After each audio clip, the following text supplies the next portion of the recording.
Shua Tov Mevarach. Welcome to Daf Yomi Bava Batra, Daf Sameches 68. We have a Talmud Torah sponsorship from the Tilson and Wohl family, sending their love from Eretz YIsrael. Come join us in Eretz YIsrael. Halavai should be soon. You good? No. All right, we're gonna crank it up, Moshe. Week of Daf Yomi sponsorships from Mark and Elsa Lussman in commemoration of the 10th yard site of Mark's mother, Ann Lussman, Hana Rachel Bas Avraham Alter Zol, from David and Ricky Flam, in honor of the selfless volunteers of HaChaver and Chatzola for helping Am Yisrael every day around the clock and helping find Tzion and Baron, Baruch Hashem, from Dan and Rissel Edelman and Adam and Fran Edelman, the Zecher Nishmas grandmother, Rus Bas Yaakov, on the occasion of our 11th yard site, L'chavda ben Chaim, L'chaim, in honor of the parents, Dr. and Mrs. Robert and Marjorie Edelman. May their children, grandchildren, great-grandchildren, Shkoyach, continue to bring them Nachas and Nachas Ribanu Shel Olam. And of course, Baruch Hashem, our own Rabbi Silber is in Lakewood celebrating the bris of his grandson. And you know, there's a rule, we can't say all of the praises of someone to their face, but he's not here, so Baruch Hashem, we can praise him with a lot of enthusiasm. Of course, we can't say all his praises because we got to get to the Daf Yomi today. We can't take up the whole hour. But this grandchild, this new son, is going to have an incredible zechut because, as you know, Rabbi Silber is so warm, caring, and compassionate to each and every one of us. To everyone he meets, there's a smile, there's a hug, there's good eitzah, there's words of Torah, words of Chassidus, such warmth. If Rabbi Silber treats all of us this way, you can imagine how he treats his children, his grandchildren. Achas kama v'kama. It's a beautiful thing. It's a beautiful thing for this child who is the son and the grandson of a Talmud Chacham to come into the world and get his bris, and a beautiful thing to celebrate. And we're all very proud of Mishpachat Silber, of the whole family. The whole community loves you and appreciates you and everything you do. And Mazel Tov again. It's a beautiful thing. So we're picking up Bava Basra Mazel Tov. We get some Mazel Tovs in the audience too.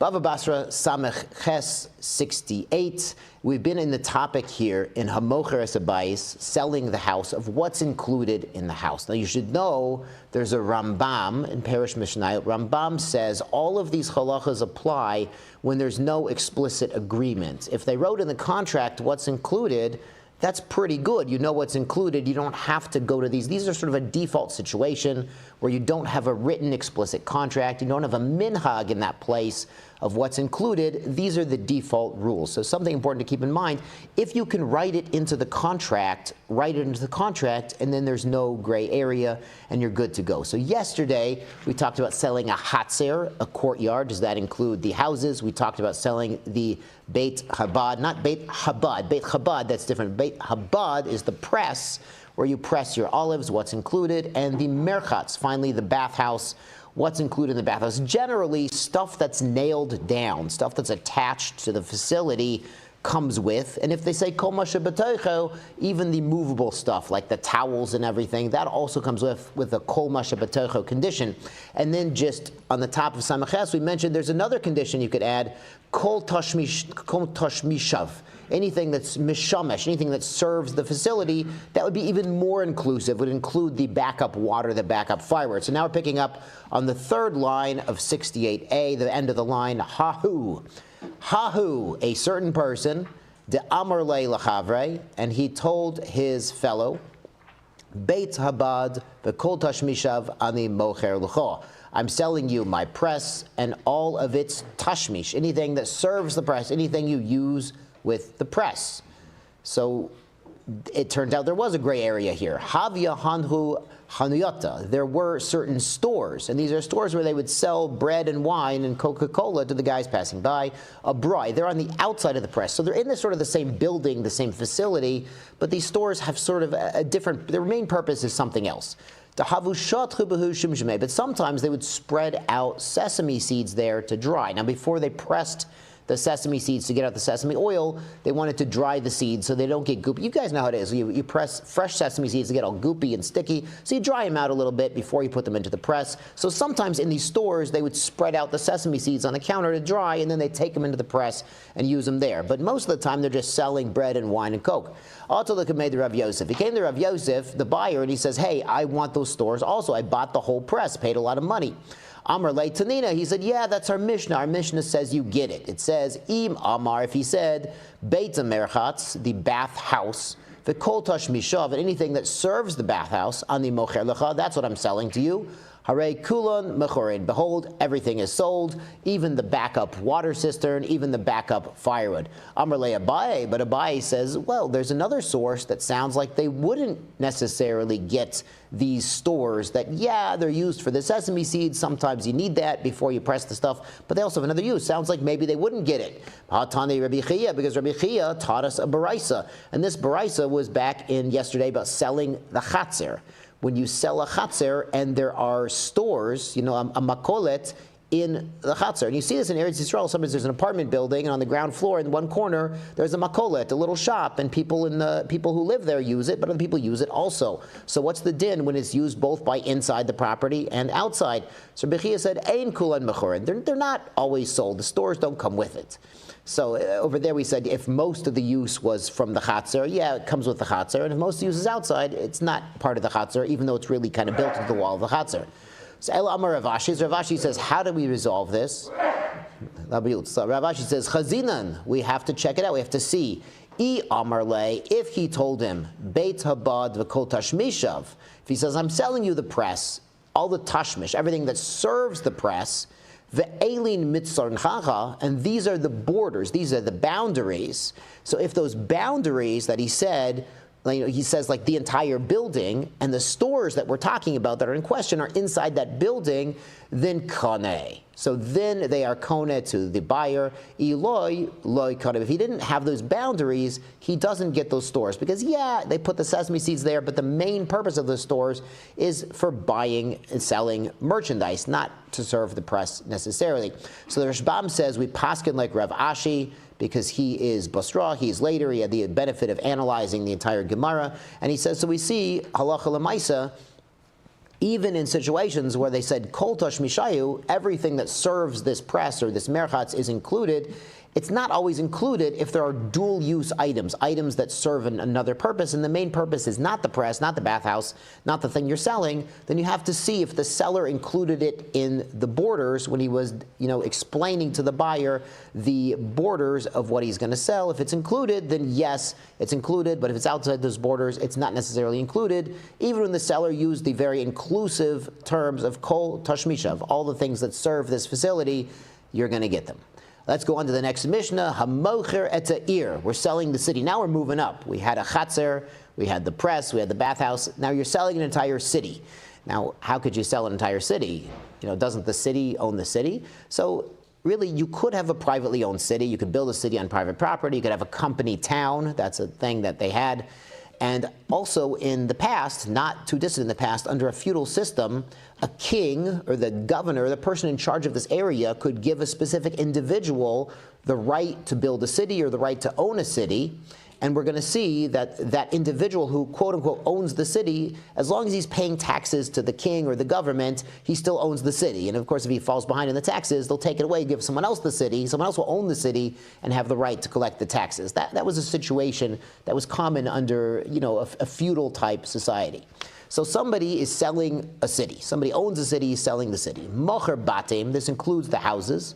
Borot, the water cisterns, shichin imarot, the trenches and the caves for storage and for water supplies. Marchatzayot, the bathhouses. So bathhouses are important, but they're included in the city. Shovachot, the dovecotes. Now, if you go to Eretz YIsrael now in Beit Guvrin, you can see dovecotes they made in the caves there, and they have whole walls of these caves with hundreds of little alcoves for the doves. And there's an amazing halacha we just mentioned in Bava Kama. The Mishnah Yomi is in Bava Kama right now, so we're catching up. Mishnah Yomi is on the march, we're catching up. And there's an amazing halacha, you can't catch doves within a certain area of the city, because those are probably city doves, and they live in the city, they sleep in the city, and they come out during the day, and they're looking for food, and then they go back and they sleep in the shovach inside the city. So within a certain area, you can't catch doves. They're assumed to be privately owned doves. They sleep in the city. They're just out on vacation, out for lunch, so don't catch them, because it would be stealing from someone else. So shavach, the dovecotes included, Beit Habadin, the presses, Beit Shlochin. The Gemara is going to talk about what Beit Shlochin means. Now we know in Moed Katan, the first mission Moed Katan, it means a field that requires irrigation. That's the typical term, Beit Shlochin. Shlochin is like you got to send water there. And there's also in Moed Katan, there's a Beis HaBol. Beis HaBol is an irrigated field that gets enough rain. It's good to go. You don't have to water it. But in Shlochin, you have to schlep water out there and irrigate it. Now the whole chap in Moed Katan, the first mission in Moed Katan, is telling you when you're allowed to water your field on Chol HaMoed. And, sort of the short version is, if it's davar ha'avad, it's going to get lost. It's going to dry up and die. Then our sages allowed watering it in a manner that's not an extra tircha, not a lot of schlepping. You would be allowed to water it to prevent the loss. If it's to make a profit, you weren't allowed to do it on Chol HaMoed. So that's Beit HaShlochin. Aval, but what's not sold, lo et metaltalin, not the movable items inside the city. Ubizman she'amar lo, but if he told him, he v'chol masha b'tocha, the city and everything inside her, afilu hayuba behema, even if there's animals, ve'avadim, and servants, evid kanani, hare kulan mechorin, they are all sold. The Gemara is going to say, why do we need this word afilu? Afilu is an interesting word here. Rabbi Shimon ben Gamliel omer, hamocher et ha'ir, macher et hasanter. The one who sells the ear sells the center. Now, this is an interesting word. It sounds like a Greek word, but it's also a Yiddish word. Now, the Gemara is going to define what it means, a santer. There's actually a machlokas, what's a santer. But in Yiddish, who knows what center is? Center. Number 10. Number 10. Center is the guy who makes the minyan. The Yid who makes the minyan, number 10, is the center. He makes the minyan. Now, there's a really wild Mishnah that refers to the center. It doesn't call it the center because they didn't have Yiddish then. Yes, Yiddish is a holy language, but Yiddish is not in the Mishnah. So the Mishnah is in Hebrew, but they reference this concept. It's in Megillah. Megillah Daf Hey, the third Mishnah in Megillah. Ezohi Ir Gedola. What's a big city? Kol Sheyeshba Asara Batlonin. Anytime you've got 10 men available. Now, batal gets a bad word. Batal means like idle or lazy. It's not what it means here, we're going to see. Pachot mikan, less than 10 guys available. Hareze kfar, that's a village. Elo amru, and these we said, makdim lo marchin. So we're talking about reading the Megillah. You can read the Megillah early in certain places because you didn't necessarily have a Megillah there. They go into the big cities. So big city is when they have 10 batlonin. So batlonin, it gets a bad rap. Rashi says, Nizonin mishal tzibur. The public feeds these guys, takes care of them. Liot mitzuyin b'tfila b'veit knesset. So they can be, for tefillah, they can be the minyan in the Beit Knesset. They're the center. There's these 10 guys are the center. They're always there in Beit Knesset. Damar mar mesechet brachas, there's Gemara in brachas, kaven shabbat kadosh b'chu Beit Knesset. If Hashem comes, Hashem's Shechina comes to Beit Knesset, ve'ena motzei sham asar, and he doesn't find 10 guys there ready to pray, putting on their tefillin, Hashem gets disappointed. The Shechina is disappointed if it's time for tefillah, and we don't have 10 guys in Beit Knesset for tefillah, it's disappointing. So Rashi is saying they keep 10 guys in the Beit Knesset for tefillah purposes. The Rambam is a little more expansive on this. And the Rambam says, in Pirush HaMishnayot on Megillah, so I got to find my other bookmark.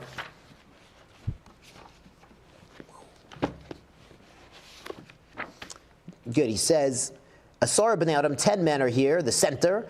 Shelo tiyeh lahem shum malacha. They don't have any other work to do. Ela iskei tzibur v'talmud Torah. They're involved not just in sitting in shul doing nothing. Iskei tzibur. They're involved in the public community and in learning Torah. These guys are the kolel, but not just the kolel. They're iskei tzibur. They're also maybe they're Hatzalah, they're Chaverim, they're Northwest Citizens Patrol. These are guys who are available to help the community. What's that? They're retired. So it's interesting. We're on the subject. I know guys in my other job. I actually have a day job, and a couple of guys they retired. They retired from the office, and then they got bored a few months later, and they came back as contractors because they were bored. Now these guys were not Jewish guys. If they were a Jewish guy, they'd retire and they'd go visit their grandchildren. They'd go to Eretz YIsrael. They'd go learn in Kollel. They'd go take a number of the classes available for women. They'd be involved in Chesed, involved in the community. And this is kind of the point of the Asara Batlonin, is every community needs people, retired or not, retired or on payroll in Kollel, people available to help the community. And part of that's Talmud Torah, part of that's tefillah, keeping the shul going, and it's gishmak if someone shows up late to shul and there's already 10 guys in shul, and he missed the last minyan, but there's still 10 guys there learning, he still has a minyan. It's a beautiful thing. But we need people available. And it's an amazing thing. It's Rosh Chodesh September. It's almost Rosh Chodesh Elul, and Elul is a time to increase our tzedakah. There are so many organizations just in Baltimore. I mean, Eretz YIsrael, Shomrim, Chatzolah, Chaverim, with so many. But I can't list them all. There are so many organizations that deserve our tzedakah. But not only that, if you have the time, if you're quote unquote retired, there are so many ways to get involved in Tzorkei Tzibur, Iskei Tzibur, to be involved in the Tzibur. And it's such an important part of Jewish life. And it's an ancient minhag. It's not a new thing that we have guys sitting around in Kollel learning and teaching. That goes 3,000 years ago we were doing that. It's not an ancient thing that Jews were taking care of Jews, having Hatzalah, having Bikur Cholim, having things like this. This is an ancient minhag, and it's up to us in every generation to continue this beautiful minhag of Am Yisrael, not just through money, but through our time and our energy, our own efforts. Of course, Am Yisrael is known as Baishanim, Rachmanim, Gomel Chasadim. We're humble and we are merciful, and we bestow chesed. And Gomel Chasadim, you can't be chesed at home. It doesn't say chasadim. We're not just chasadim, we're gomel chasadim. Gomel means you go out and you get it done. You're gomel, you're bestowing it, you're giving it over to other people. So this center, it doesn't mean center, but it means center in Yiddish. Is the 10th guy, is the Asar Batalanin, is Tzorkei Tzibur, Iskei Tzibur. It's up to us to become supporters or members of these Batalanim. We're being bittul, we're being mevatel, we're being lazy from other stuff, from nonsense, and we're being involved in what the tzibur needs, the communal needs, communal obligations. It's important, very important thing, and it's right here in the Mishnah in Bava Basra. If you speak Yiddish, it's right here in the Mishnah anyway. Okay, on to the Gemara.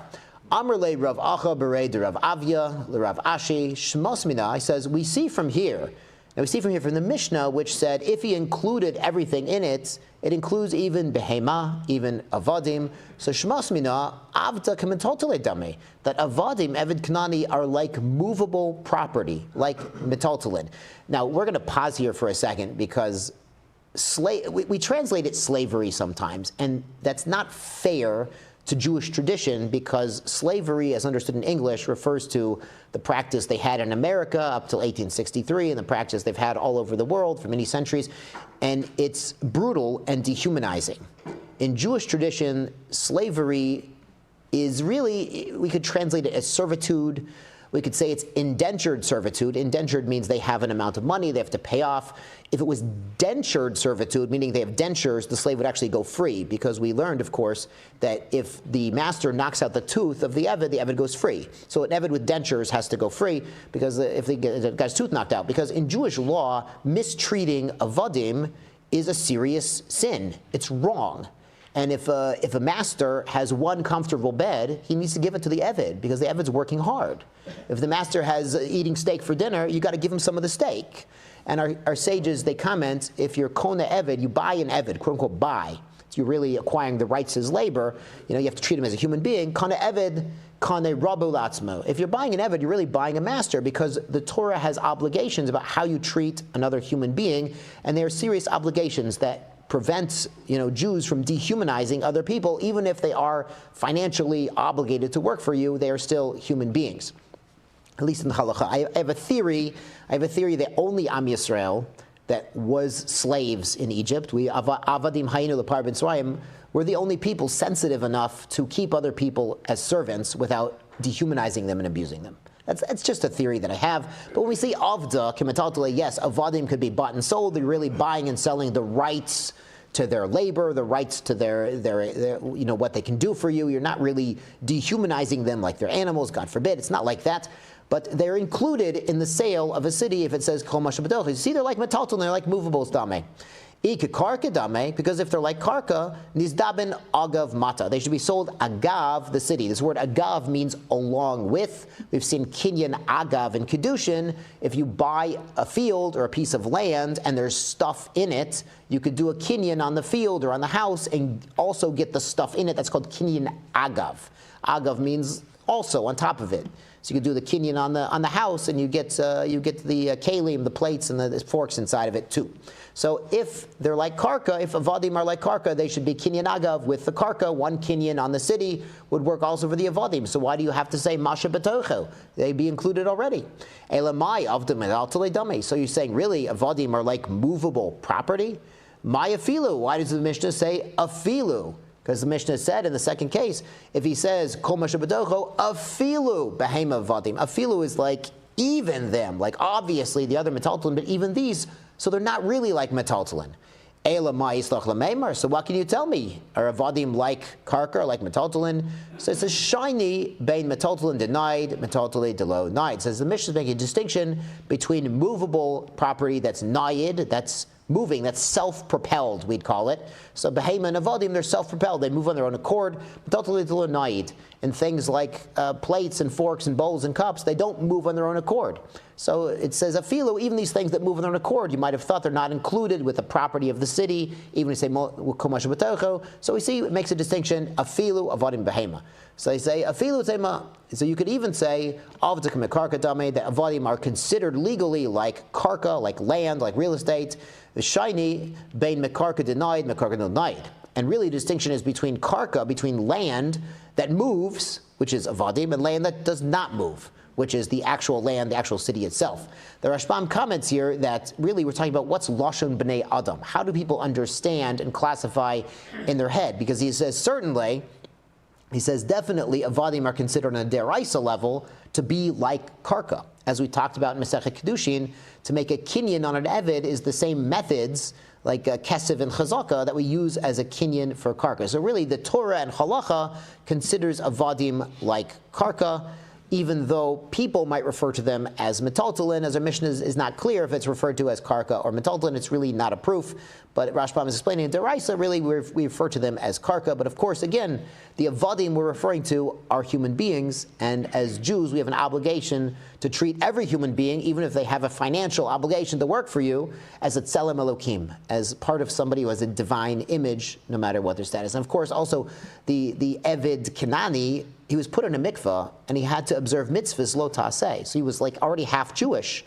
Then of course when he becomes free, he's fully Jewish. So he's sort of like, it's kind of like a slow conversion process. He's on his way to becoming a real Jewish person. He's just, on the way, he's working for a Jewish family, he's learning about halacha, he's learning about keeping Shabbos, on his way to becoming fully Jewish. So it's another way to understand what an Eved Kenani is and his relationship to society. But let's go on. Rabbi Shimon ben Gamliel Omer, Hamocher Te'ir, Macher et HaCenter. He's selling him the 10th guy to show up at Minyan. Now he's selling him the center. But what's a center? It could be a Greek word. So Gemara asks, my center, what is this center? Hacha Targimu bar machvanisa. So here they translated it as the man who's the shower. And the Rashbam explains what's the machvanisa. He says, Evid hamamune. It's an Evid, could be a servant, or in this case, we'll see it could be a public servant, what we call a public servant, a city worker, a city employee. Lahagid ulachviya, he has to tell us and show us Techumei asados, the borders of the fields. Shel mi zeh v'shel mi zeh. Who owns this field? Who owns that field? Where's the border? Who eved l'sar'ir? He works for the sar'ir. It could be literally eved knani, or it could be, again, a public servant. V'efshar la'ir below oso. You can't have a city without this employee. You could call him the surveyor, the title clerk. He's the one who knows the borders of everyone's property. So if there's a dispute over the property, people want to buy or sell property, how big is your field, how big is your house, you have to go to this title clerk. He knows exactly where everyone's stuff is, because of course you have to respect private property rights. In the city, it's impossible to have a city without people respecting each other's private property. So it could be this person, it could be a gavra, a person who knows where everything is, knows everybody's borders. Shimon ben Avtumos Omer Bagi. Shimon ben Avtumos says, no, it's not a person. This santer is just the fields that are close to the city, that support the city.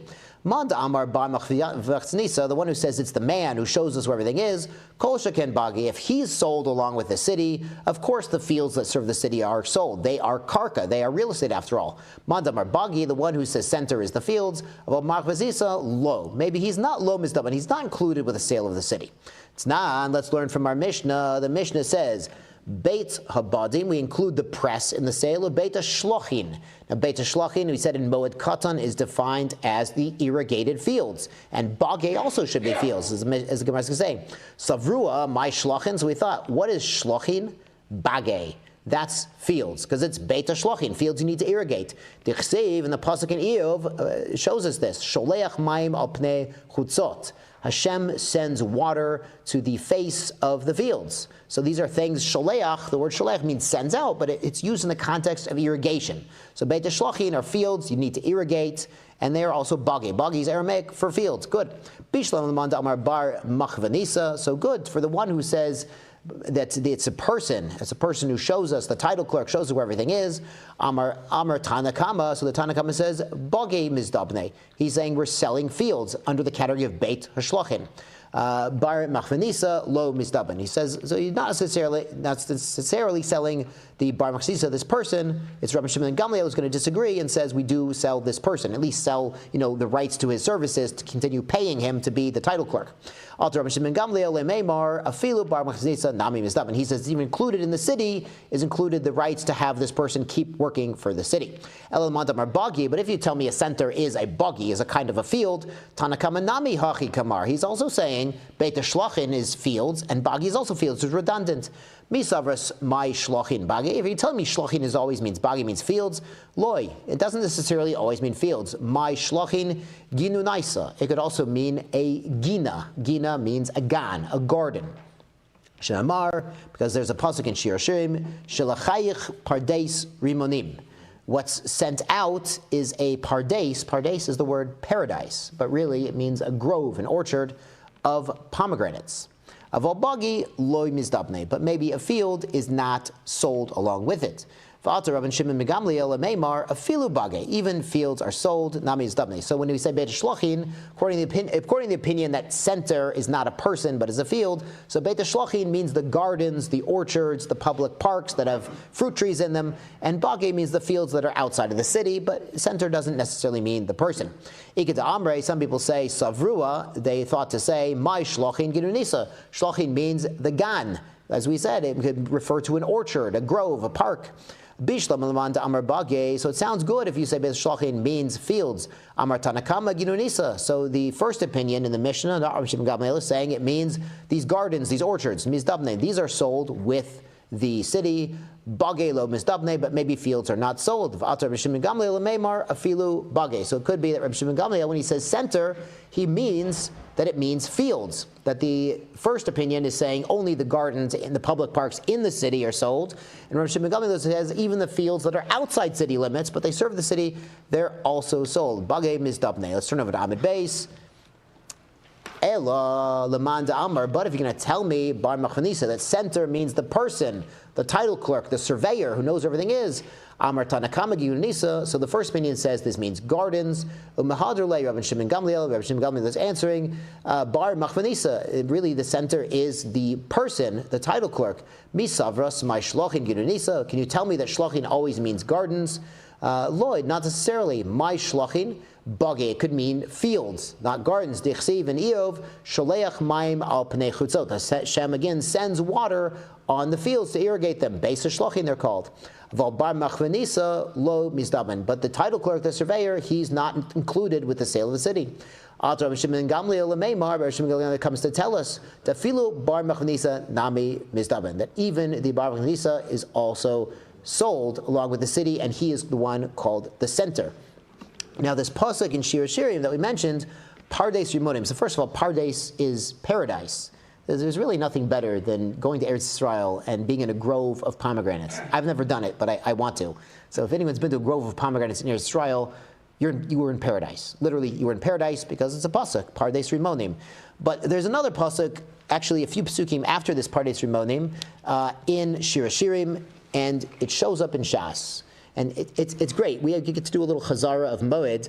I had to literally blow the dust off this Gemara because it's been a long time since we were in Moed. But there's a Gemara. It's going to sound familiar once we start it. It's at the very end of Chagiga. The very end of Chagiga is talking about the Kalim in the Beis HaMikdash, in the temple, and if they could get tameh, if they could get contaminated during Moed. Because remember, everyone came during Moed to the temple, even people who weren't necessarily careful with their tum and tahara. So which kalim could get tameh, had to go to the mikveh after the festivals, and they're talking about the mizbeach hazahav. This was a mizbeach made of wood, but plated with gold. So we're going to get to the pasuk in just a second. Amar Reish Lakish. Reish Lakish says, Ein or shel Gehenim sholetet b'poshe Yisrael. The fires of Gehenim do not affect even the sinners of Am Yisrael. Kal v'chomer. It's a logical derivation from Mizbeach HaZahav, from the golden altar, the golden Mizbeach, which again was wood plated with a thin layer of gold. Ma Mizbeach HaZahav, this golden Mizbeach, she'ein olav ele ke'ovei dinar zahav. The plating on it is only the thickness of a dinar, like a small coin, a quarter. There's a quarter's thickness of gold over this wooden Mizbeach. Kama shonim eina or shletet bo, and there's fire burning on there every day for the ketoret, every single day, but the fire never singed the wood underneath. Poshe Yisrael, even the sinners of the Jewish people, shemalein mitzvot karimom, they're full of mitzvot like the seeds of a pomegranate. Dichsev, as the pasuk says in Shir Hashirim, kefela harimon rakatech, it's like a slice of a pomegranate, your cheeks, but al tikrei rakatech ele rekonin shel bach. Rakatech is shorthand for the rekanin, the empty ones among you. Even the Jews who are empty, who don't come to Daf Yomi, who don't learn the Mishnah Yomi, who aren't coming to the Shir on Shabbos, even they are full of mitzvot, like seeds of a pomegranate, alachat kama v'kama, so too they will not be affected by the fire of Gehenna. So this is pomegranates are being used to describe not just paradise, but the Jewish people being full of mitzvot, so full of mitzvot that the fire of Gehenna can't burn them. Now, to point out something interesting, if you know Reish Lakish had another job before he became a Rebbe. What was he? A thief, an armed robber. Reish Lakish was very familiar with the Poshe Yisrael. He was served in that capacity. He was the Rebbe of the armed robbers. He was the Rebbe of the Jewish mafia 2,000 years ago. He was the mafioso. He was the Don. He was in charge of the mafia before, it's the famous story in Bava Mitzia about Pei Vav and the Sochers Apolim, where he saw Rabbi Yochanan. Rabbi Yochanan says, you can marry my sister if you do tshuva, if you come back and learn in the Beis Medrash. And he did tshuva. He left the mafia life behind. He became a Rebbe, but he was familiar with Poshe Yisrael. He knew how low Jews could go. And he's the one saying this, that even at their lowest point, every Jewish neshama is full of mitzvot karimon, is like a beautiful red pomegranate full of these seeds of these mitzvot that can protect them from punishments. It's almost Elul. And I'll admit, yesterday I gave the shir and I scared everybody because I said we have to break ourselves down like the olives and the grapes being crushed in the press and squeeze out the juice of tshuva. So I said we got to break ourselves. Reish Lakish is lifting us up. Reish Lakish is telling us no matter how low we are right now, no matter how broken we are right now, no matter what we've stooped to in our life, Hashem has given us so many beautiful mitzvot, so many Jews who appear lost and they're not really connected. But some of them have said Shema, some of them put on tefillin, some of them learned Pirkei Avos, some of them lit Shabbos candles. There are Jews out there who, they look empty to us from the outside, but on the inside they're full of mitzvot. And really, they're yearning to be connected. And it's up to us who are here in the Daf Yomi, who are here, we're Baruch Hashem, we're Shomer Shabbos, we're learning Torah. It's up to us to really reach out with sensitivity, with compassion, with love, to be Rachmanin, to be Gomlei Chasadim to a lot of these people who really, they are full of mitzvot. And we should not look down on any Jew. Every Jew is a good Jew. Every Jew, like Reish Lakish says, is full of mitzvot like the Rimon. It's up to us to reach out to them with love and to show them the beauty of a Torah lifestyle. It's our achrayus, it's our responsibility. So that's the psukim of Shir Shirim about Rimonim. Again, if you ever go to a Rimonim orchard, please bring me along. That's it's goals, bucket list there. Good. So Tashema, we're still trying to prove what is a center. It's not just the 10th man. Tashema, Rabbi Yehuda Omer, center eino machar. Rabbi Yehuda says a center is not sold along with the city. Ankulmus macher, but the ankulmus is. Now, ankulmus is another person, another professional, and Rashbam explains, who's sofer hamelech, he's a scribe who works for the king. So what does the king do? Lichtov mispar sados, writes on the number of fields, of batim, the houses, noshim, the people there. Latet mas, to give taxes. He is the tax assessor. He's the IRS guy in the city. Shekol echad ve'echad l'sar'ir. So he's the guy who makes sure that everyone in the city and the guy who owns the city is paying all the taxes to the melech. So he does come with the city. You can't have a city without paying taxes to the melech. So he would be technically sold, the rights to him, you keep paying him and keep him on staff. He would come with, even though it's a new administration, a new governor, a new mayor, he would come with the city. You can't have anyone, you can't have a city without this guy with the taxes. So the Gemara explains, my love, and Kumus Gavra, this Unkumus, he's a Gavra, he's definitely a person, he works for the king. Santer Nami Gavra, shouldn't the Santer also be? So Midir, yeah, it says, is it the same thing? It could be that one of them is actually Bagay, fields, and one of them is actually a human being who does the tax assessment. The Gemara says, could you really say this? HaKatani, because it says Katane Seifa at the end of this teaching of Olo Shearecha, but it's not sold the Shearecha. This means the Shirayim, the leftovers. And the Gemara is going to explain what this means. V'lo binoteha, and not her daughters. Her daughters means her suburbs. And this word binoteha for suburbs is actually a deraisa word. The most famous suburbs in the Torah, at least, I don't know if they're the most famous in the world, are at the end of Matot, the very last pasuk of Matos. V'novach chalach v'ilko that Knat. Novach went, he conquered Knat. Ve'et binoteha. It doesn't mean her daughters, it means her suburbs. V'yikrala novach bishmo, and they're also called Novach. And the translation, there's Kafar Naha, their villages. Also Havot Yar is also translated Kafar Naha. But they are the suburbs, are the Benot, they're called the daughters. They are indeed the suburbs. So those do not come along with the city, according to this opinion. Velo chorshin, and not the forests, hamuktzin law, that are set aside for the use of this city, to supply firewood and for grazing there. Velo bivarin, and not bivarin. This does not mean beavers who build dams for the city. It means a vivarium.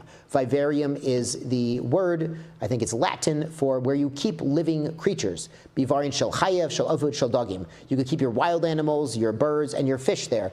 Your behemoth you can keep in the barn, but when you trap wild animals or birds or fish, you want to keep them somewhere until they're ready to eat. That's a vivarium. Now it's interesting because in other languages we have the word viva. Viva la France, you've heard of this? Viva Las Vegas, you've heard of this? So viva means vivarium. It's the same, and we say this too. We say l'chaim. We say l'chaim instead of viva, but it reminds you of vivarium. These vivarium is not necessarily sold with the city. The Amrinan, and we said about this, my shirel, what does it mean, the leftovers? That's the bizley. Oh, thank you very much, Gemara. My bizley, so what's a bizley? Rabbi Abba, piske bagi. These are cut off fields. So piske bave, so the Rashbam explains really what's going on here is you had a field and there's like a hill or a rock outcropping or a boulder that's dividing it from the city. So you got a big field, but part of it's over there past the tsumma, past the rocks or the boulders, and part of it's closer to the city. So the part that's closer is obviously included with the city, but that part farther away, that's the sheareha or the bizli. That's not necessarily included with the sale of the city because there's some sort of mechitza, there's some sort of boundary there. Good. So piske bavi hu delo mizdavan. So it's these piske bagi, these parts of the field that are cut off from the regular fields. Those aren't sold with the city. Ha bagi atzman, but the regular fields that are continuous with the city mizdavnai. These would be sold with the city. So aipach. So let's turn around the shitas. Rabbi Yehuda Omer. Rabbi Yehuda would say center machar.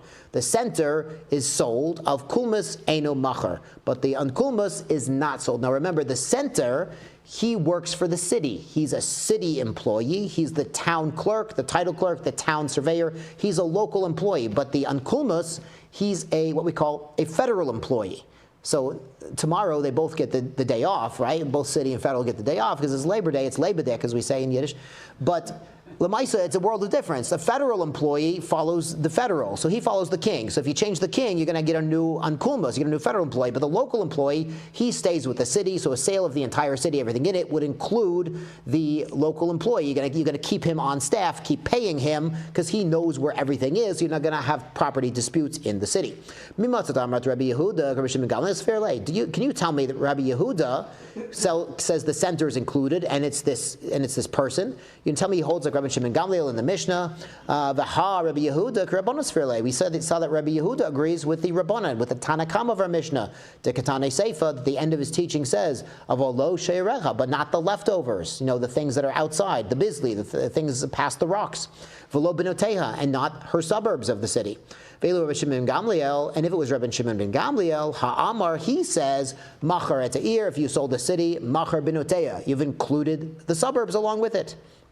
The Tanya, as the Brisa explains this opinion. Hamocher es ha'ir, there's an opinion that if you sell the city, lo machar es benoteya, you did not sell the suburbs. The suburbs are considered a separate village, a separate legal entity from the city itself. Rabbi Shimon Gamliel Omer, he says, hamocher et ha'ir, machar benoteya. If you sell a big city, ir means a big city. Remember, kfar, we learned in Megillah, kfar is a little village, but ir is a big city. You sold the big city, you include the suburbs. Good. So Rabbi Yehuda, Savar law, Kivase Bechada, Rabbi Yehuda agrees with Rabbi Shimon Gamliel with one thing, with the center, Upolig Alei Bechada, and he does disagree with the other teaching. So he would say, yes, center is a person, and also the Tosfos here, the very end of the Tosfos, he says, B'tosefta de Bava Metzia. He says there's a Tosefta, additional teaching. Remember, there's Mishnah, then there's Tosefta. Tosefta was what was left out of the Mishnah and the Brisa. There's Tosefta on Bava Metzia. It says, Nochri Sha'asa Yisrael Apotropos O Center. A non-Jew hired a Jew or designated a Jew to be his apotropos, his legal guardian, or his center. So apparently center is a person. So Mashma Mikol Hani, he brings a lot of sources. The last source, center gover. The center is a person. He's some sort of clerk, some sort of official, a surveyor, the guy who knows where everything is. Again, so you can maintain your property rights and not infringe on anyone else's private property in the city. Now the Gemara goes on, lo bivarin, and not the vivarium, the viva, where you keep live creatures, shel chayav, shel ovud, shel dagim, of wild animals, birds and fish, or minhi, but there's a contradictory teaching. Hayu lo bonus, if there's suburbs to the city, ein nimkarin ima, they're not sold with the city. Hayu lo chelek echad b'yam, if there's one part of the city out in the ocean, chelek echad b'yabasha, we're going to see they are included, but how could it be a city has a part in the ocean? It's weird. There's a city on dry land, city in the ocean. Who's been to San Francisco? I got like, okay, 3, 4, 5 hands, 6, amazing. 6 hands. So a big chunk of the shir has been to San Francisco. There's a little island right there in the bay. What's it called? Alcatraz. If you sold the city of San Francisco, Alcatraz comes with it, according to this Baraisa. Says it's right there in the bay. You can see it from everywhere. Yeah, you can see it from the Golden Gate Bridge. It's beautiful. So also what's included, bivarin, the vivarium, shel chayav, shel ovud, shel dagim, these are included. Harei elonim karnima, these are included with the city. So they say lo kasha, it's not a contradiction. Ha denegiach ka'ahe legav. So when the opening, the access to these places is towards the city, we're going to see they would be included. So if this vivarium, it's like maybe like it's a like a zoo kind of pen for animals. If it opens into the city, so the residents of the city can easily make use and store their animals there, then beautiful. Then it's part of the city. But if the opening, the access point to this thing is outside the city, then really it's not just for use of the city; it's for use of other people also. So it would not be included in the sale of the city. Much like we saw the stores in the Chatzer could be accessed from inside the Chatzer, it's with the Chatzer. From outside, it's used by everyone, it's outside the Chatzer. V'ha-katane, but we learned in the Baraisa, v'lo et chorshin, and not the chorshin muktzin law, the woods that are set aside for the city. So we say eima, so really the Mishnah should say a muktzin heimena. So muksa means really set aside. We have this muksa on Shabbos. Muksa means set aside. It also means designated for a specific purpose. So muksin heimenu could mean set aside from it. So if you have woods that are a little bit outside the city, that are set aside from the city, those aren't necessarily included, whereas, woods, a bunch of trees that are inside the city or connected to the city or they open to the city, that would be included in that. So it's interesting, we were talking about woods and people in the city using the woods versus people outside the city using the woods. There's another Gemara in Bava Kama, and it's about Eretz YIsrael. And in Eretz YIsrael, of course, on the Sevivon, on the dreidel, they don't say Nes Gadol Haya Sham, they say Nes Gadol Haya Po. Pay for Po, so this is in Bava Kama Pay. That's how we remember it, Nes Gadol Haya Po. It's at the bottom of Pay. It says, Tanar Bana Asor Tnaim Hitna Yehoshua Shahayu. So there are 10 conditions that Yehoshua, Joshua, established for us to settle Eretz YIsrael. Now, all these conditions, the first one is Marin B'chorshin. You can graze your animals in the Choresh. Choresh usually means woods. Any Persians here? Oh my, we got one person in the back. What's Choresh? Choresh is a stew. So Persians understand instinctively, even before Yehoshua made the Gezerah, that you graze in the Choresh, it's delicious. Choresh is delicious, but Choresh means the woods. So what's happening here is even privately owned forests, privately owned woods in Eretz YIsrael. Now really everything in Eretz YIsrael had an owner because the whole land was divided to the Shvatim, divided into the Mishpachot, the families divided into individuals. So everything had an owner, but forests out in the middle of nowhere, no one's using it. You could take your animals there to graze them. So we see it's very important to have private property rights. We have the center who's telling us the borders of everyone's property, but to have a society function, you need to understand that sometimes people are going to walk across your property. One of the kanos is people are allowed to use the restroom behind the fence on your property if there's nowhere else to go. People are allowed to bring their animal into your forest to use your property. Now, but in the Gemara, they do explain, they do qualify this a little bit.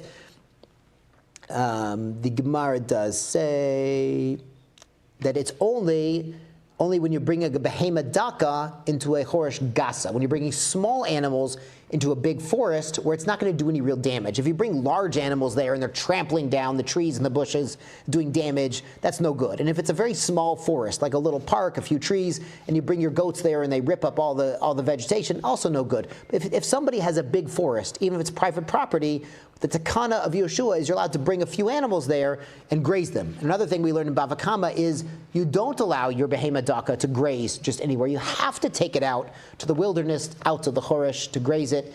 As we see that behema daka can cause a lot of damage to private property. You know, sheep and goats get into people's fields, they do a lot of damage. So dafka, we were supposed to take them out to the chorish, to forests, and to wilderness to graze there, even in private property. So part of the wisdom of Am Yisrael is we have private property rights, and we have to respect them, but we also understand to function as a community, sometimes you have to let other people use your property, in a way that doesn't damage you. And it's also important to remember that Am Yisrael invented the concept of, environmentalism, of protecting the earth.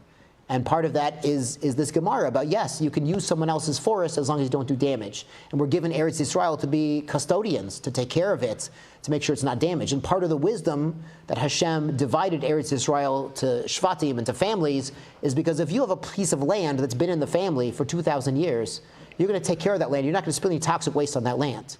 If that land, if a big corporation buys up someone's land, they might not really care what that's going to look like in the next generation. But if this is your family, this is your ancestral heritage, your family land that goes back to you at Yovel no matter what, you're going to make sure it gets taken care of. And that's why Hashem gave us personal property in Eretz YIsrael to take good care of, to be good custodians of the land, and of course also to help society in general. So let's read the Mishnah. Even though the Gemara is going to be tomorrow, we're going to read the Mishnah. Hamocher et hasodeh, someone selling the field. Macher et avanim, he's selling the stones, shahem letzorka, that you need for the field. The Gemara will explain how you use them. Et akanim shebekerem, the reeds in the kerem, like the poles that you use for the vineyard, of course to support the vines. Shem letzorka, that you need for the vineyard. Vet tvua shehi mechuber lekarka, any grains that are attached to the land. Anything growing there, if you sold the field, you get whatever's growing at the time.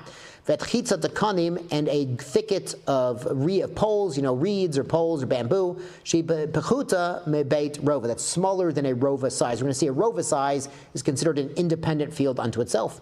But the shomeira is the watchman's booth. If you drive your kids to TA, Talmudical Academy, they have that little booth in front of the parking lot. That's what we're talking about. That's a shomeira. Sheina suya betit, but it hasn't been plastered, so it's not waterproof. You can hang out. The shomer can hang out there during the day to guard the field, but it's not something that you'd want to sleep in. Veta charuv she'eno murkav, and a charuv is a carob tree. Eno murkav, it's too young, it hasn't been grafted. When a carob got a little bigger, they'd graft branches from an existing carob onto it, so it would yield more. But the young ones were small, you couldn't graft them yet, they wouldn't survive. Vet betulat hashikma, and a maiden shikma. A shikma is a sycamore. What they would do is when it would grow enough, they would trim down the sycamore so it would grow straight up, so they could get very large, long beams that were very straight. So the young sycamore wasn't old enough yet to cut it. It was called a betula. Aval lo machar lo eta avonim she'eino litzorka, but you're not selling rocks that you don't need for the field. Again, the Gemara will explain how. V'lo et kanim shebekem she'einam litzorka, and extra poles in the vineyard, they are not sold with the vineyard. V'lo et tvua shehi telusha, and not grain that's been cut down, not the haystack that's detached from the field, minakarka, that's been detached already. Bizman she'amar lo hi v'kol ma shebetocha. And again, if the seller said, yes, you get the field and everything in the field, hare kulan mechurin. So all of these extra rocks and poles and even haystacks and wheat that's been cut, they are included. But ben kach uben kach, no matter what the stipulation was, lo machar lo et chitzat takanim, she beit rova. But a thicket of of poles or reeds or bamboo that is the size of a beit rova, that's considered independently significant. It's not sold with the rest of the field. It's considered a field b'fnei atzma. V'lo et shameira she'asuya betit, and not a guardhouse that has a nice roof. It's been plastered, it's been cemented down, so now you could use it as a vacation home, a very small vacation home. You could sleep there if you wanted to. V'lo et charuf hamurkav, and not a carob tree that's been grafted already to be giving abundant fruit. V'lo et sedan hashikma. Sedan hashikma is a mature sycamore that's been trimmed to grow very straight branches. Yashar kochachem, Shavua Tov, and a good Rosh Chodesh coming up.